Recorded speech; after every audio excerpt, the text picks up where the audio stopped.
Payday 3 is a game I genuinely love with the bottom of my heart, and I love it more than Payday 2. It's time to forget the negative side of the game and talk about the positives, as literally every single human being and YouTuber has practically milked the fucking game to the point where it's become a dry cow. So, I'm going to ignore the negatives and talk about the positives of the game, or at least in my opinion, and how I feel about it. Before any of you half-brained pricks come at me and say that the dick riding is insane, or I'm trying to be paid by Starbreeze, or I'm trying to become a Starbreeze member. Firstly, Starbreeze would not want a man from the fucking Balkans because that would cause more issues than actually fixing the problem. Because, firstly, I am not the problem solver. I cause more problems than actually fixing it. Case closed, essentially. Secondly, I try to remain as optimistic as possible, even if the situation is completely fucking horrid at the moment. But let's get back to the topic. Why do I love the game so much? The game is already dead, you might be thinking. But personally, I wouldn't really say the game is dead, but it's more barely breathing. Like, it's just so barely getting the life. It's just barely getting any sort of oxygen in their system to the point where if a tiny thing goes wrong, it's completely dead. And even if it was dead, we wouldn't even have like more than 100 players playing the game. We would maybe have like 50. But considering the fact that there's like 350 or even 400 players playing every day, it shows me that there's even a sliver of hope. And that sliver of hope is something that I'm holding on to. And before any of you say that I should be leaving that hope behind, fuck you. I am not leaving that hope until the game is actually officially dead. I am holding on to that last bit of hope until it is completely done. You are not fucking stopping me.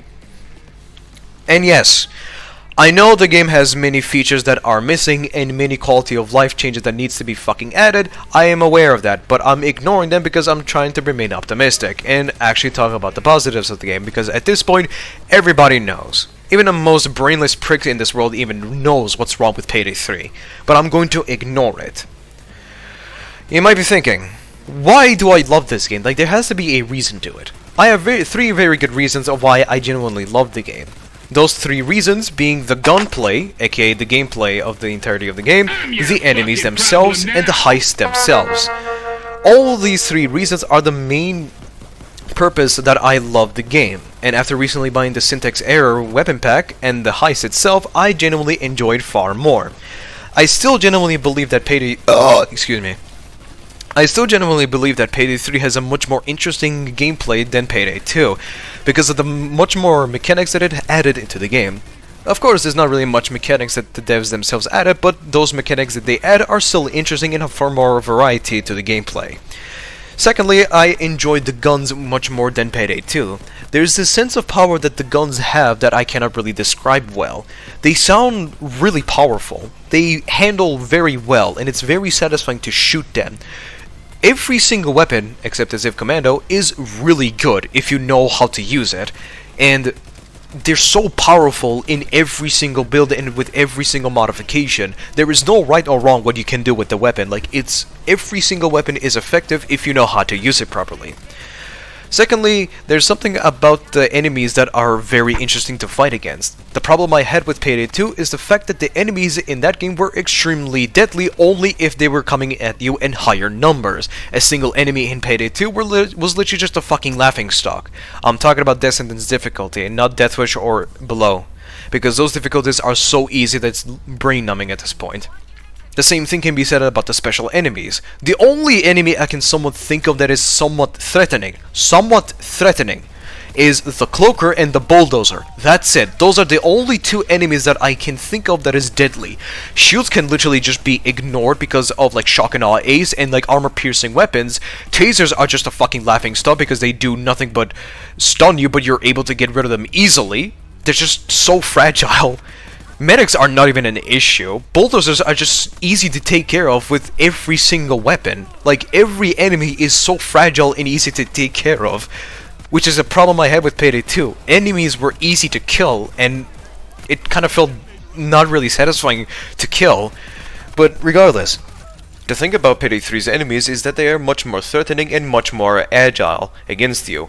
Enemies in Payday 3 are actually more smarter and they think more cautiously. Instead of them rushing at you 99% of the time like in Payday 2, they actually do genuinely take their time and sort of approach you in a much more cautious way. If they have to, they will fight you in the distance. The enemies sort of adapt to your gameplay style depending on your build. If you're someone that likes to fight in long distances or with sniper rifles, then the enemies will actually try to rush you much more or try to ambush you in behind, like basically flanking you. But if you're someone that plays very aggressively and at high speeds, the enemies will spread out much more and actually wait for you to come at them. Certain enemies will sort of like use their abilities as an advantage. Like zappers will sometimes hide in corners and wait to ambush you. Cloakers will sometimes also wait for you, and even grenadiers at this point. But every single enemy in Payday 3 are legitimately threatening.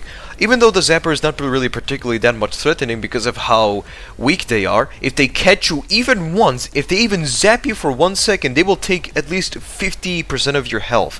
That 50% of your health is gone instantly, at a split second. Cloakers are threatening and force you to be more cautious and more aware of your surroundings. They don't just emit this like loud radio static where you can detect them from a mile away. Instead, they're actually sneaky and will attack you when you least expect it. Shields will be very aggressive and try to push you against the corner. And even if you try to like push them back, they will push you back, because it requires you to sort of be more quick and be precise, because either you try to run around them or bait them to try to hit you with their shield, or you can use the brute force way and break their little window and kill them instantly. Bulldozers are a threat that you should not be fucking around with, because once that bulldozer is a close proximity to your teammates, either you kill him easily or he wipes the floor with you. There is no in between. That bulldozer will literally wipe the floor if you give him the opportunity. Because in Payday 2, even if you do give the bulldozer an opportunity, you can just easily outrun them or outsmart them easily. But that's not the same thing with Payday 3, because they will hold you in that position and not let you go. Once they catch you, you better pray to God that you have enough bullets to break that visor and kill him. And that's what I love about the enemies. They are threatening and they actually genuinely approach you in a much more cautious way, and they are much more smarter. They actually use the shield as cover and actually take the time to approach you, and if they need to, they will fight you in the distance, or even use cover for that matter. Grenadiers are also a powerful enemy that if you even remotely forget about for a second, they will completely harass you until you're completely dead in the ground. And having a hostage next to you actually makes him less weaker, because it forces him to throw flashbangs instead of gas grenades. But when you don't have hostages and there's a grenadier nearby, expect your cover to be literally forgotten in the next 5 seconds, because once they toss that shit, you better hope to God that you have enough time to run away and go to somewhere else.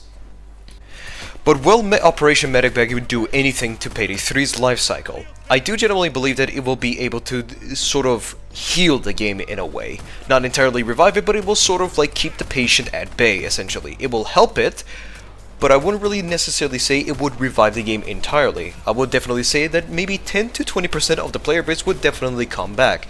And if I had to take a guess around the player base overall that would come back, would be somewhere around 1,000 to 2,000 average players. It may not seem much, but it is far better than, 300 players. But should have these been released since the beginning?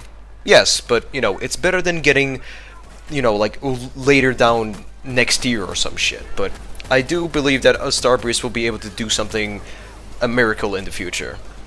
But we're gonna have to wait and see. But regardless, that is all I have to offer so far.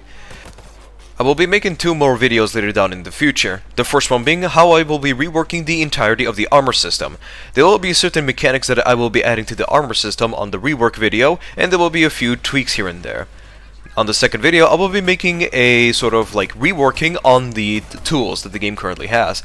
Making all the tools like the infrasonic mine, the camera, and the motion sensor have an actual genuine uses, because at the moment they don't really have that much uses, and not a lot of people really use them, which is kind of the sad part, because I thought that the tools system was a interesting feature to add. So that's why I am going to be reworking them entirely. So the next video will be talking about how I will be reworking the armor, and then after that I will be talking about how I would rework the tools. That is practically all I have to offer so far. If you enjoyed this video, please like and subscribe and show it to everyone else, because Payday needs some attention.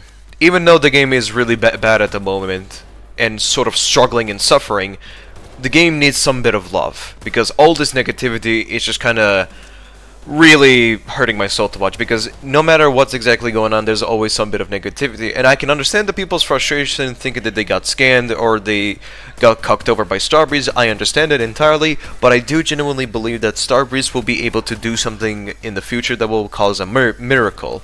So just sort of wait. And before you go, I have an announcement.